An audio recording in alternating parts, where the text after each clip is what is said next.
बीकानेर के राजघराने का संपत्ति विवाद एक बार फिर से गहरा गया। पिछले लंबे समय से चर्चाओं में रहा यह विवाद एक बार फिर तब सुर्खियों में आ गया जब बीकानेर पूर्व से विधायक और राजघराने से ताल्लुकात रखने वाली सिद्धि कुमारी ने इस्तगासे के जरिए सदर थाने में अपनी बुआ के खिलाफ ही अन्य 4 धाराओं के तहत मुकदमा दर्ज करा दिया है। क्या है पूरा मामला, इस रिपोर्ट में समझिए।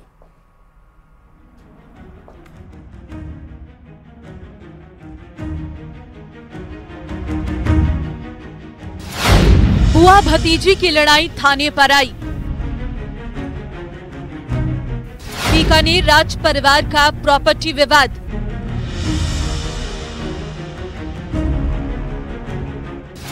थाने पहुंचा राजघराने का संपत्ति विवाद। सिद्धि कुमारी ने दर्ज करवाया बुआ पर केस।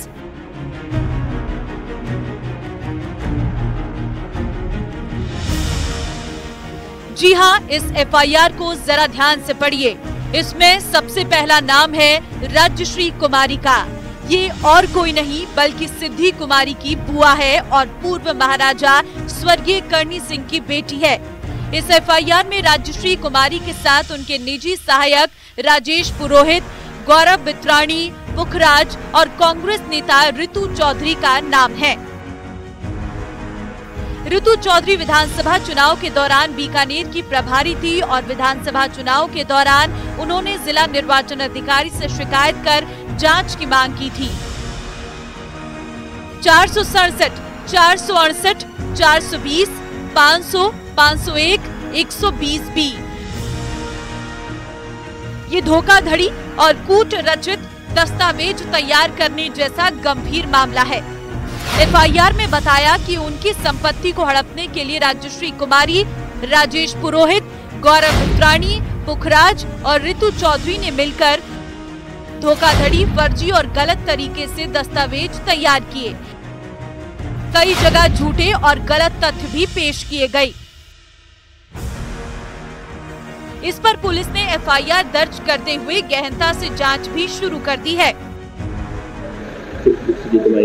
नहीं, सिद्धि जी ने नहीं कराया, उनके एजेंट ने कराया।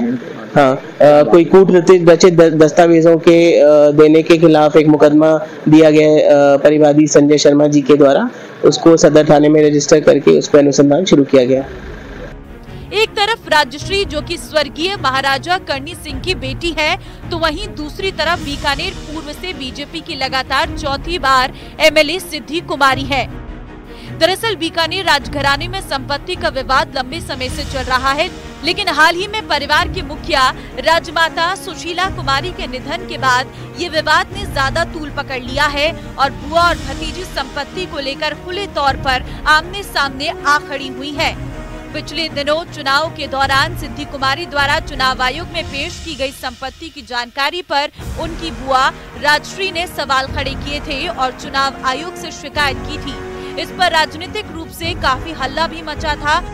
अब सिद्धि कुमारी ने इस्तगासे के जरिए सदर थाने में मामला दर्ज करवाते हुए अपनी बुआ के खिलाफ खुलेआम मोर्चा खोल दिया है। Bureau report, news 18 Rajasthan.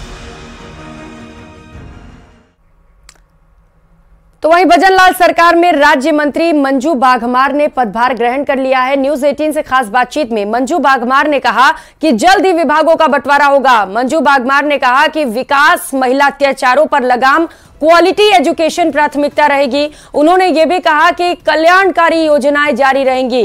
राज्य मंत्री मंजू बाघमार से बात की न्यूज़ 18 संवाददाता महिमा जैन ने। सुनिए क्या कुछ कहा। सचिवालय में लगातार पदभार ग्रहण समारोह जारी है। ऐसे में आज मंजू बाघमार ने कामकाज संभाल लिया है। मैम से जानना चाहेंगे कि अगले 5 सालों में आखिर भाजपा सरकार की राजस्थान में क्या प्राथमिकताएं रहने वाली है। मैम, अगले 5 साल आपकी सरकार कैसे काम करने जा रही है राजस्थान?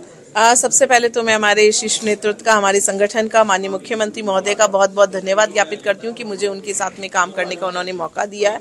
साथ ही पिछले 5 सालों के अंदर प्रदेश में जिस तरह से कानून व्यवस्था बिगड़ी हुई थी और हर वर्ग अपने आप को दुखी महसूस कर रहा था, चाहे वो किसान वर्ग हो, चाहे मजदूर वर्ग हो, चाहे हमारा युवा वर्ग हो और चाहे हमारी महिलाओं पर जो अत्याचार हुए हैं, उन सभी के कल्याण के लिए हमारी प्राथमिकताएं रहेगी। भाजपा सरकार 33% आरक्षण देने की बात कर रही है, लेकिन राजस्थान मंत्रिमंडल में सिर्फ 2 महिलाएं 33% आरक्षण पर। ये कैसा प्रदेश की महिलाएं जानना चाह रही है? आगे आगे देखिए क्या होता है।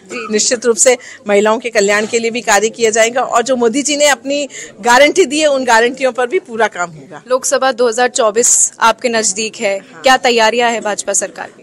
अभी हम हर पंचायत स्तर पर जो है विकसित भारत संकल्प यात्रा की शिविर लगाए जा रहे हैं कि उन योजनाओं के तहत जो भी पात्र व्यक्ति जो वंचित रह गए हैं उन सभी को उनसे जोड़ने का पूरा प्रयास किया जा रहा है, ताकि कोई भी आम व्यक्ति जो बिल्कुल गाँव में गरीब में कोने में बैठा हुआ वो व्यक्ति भी आकर पंचायत स्तर पर यदि वो पात्र है और उन योजनाओं से वंचित है तो उन योजनाओं का उन्हें लाभ दिया जा रहा है। और आपने देखा कि हमारे ऊर्जावान मुख्यमंत्री महोदय जो है हर जगह जाकर जो है शिविरों का अवलोकन भी कर रहे हैं। कल ही हमारे जायल क्षेत्र के कियाले गांव में पधारे थे और उससे जो है लोगों में एक उत्साहवर्धन हो रहा है कि प्रदेश की चहुमुखी विकास निश्चित रूप से। देखिए, मंजू बागवार मेरे साथ मौजूद थी, उन्होंने बताया अगले 5 साल फुल फ्लेजेड तरीके से भाजपा सरकार काम करेगी, जनता की हर परेशानी को सॉल्व किया जाएगा। और अब बात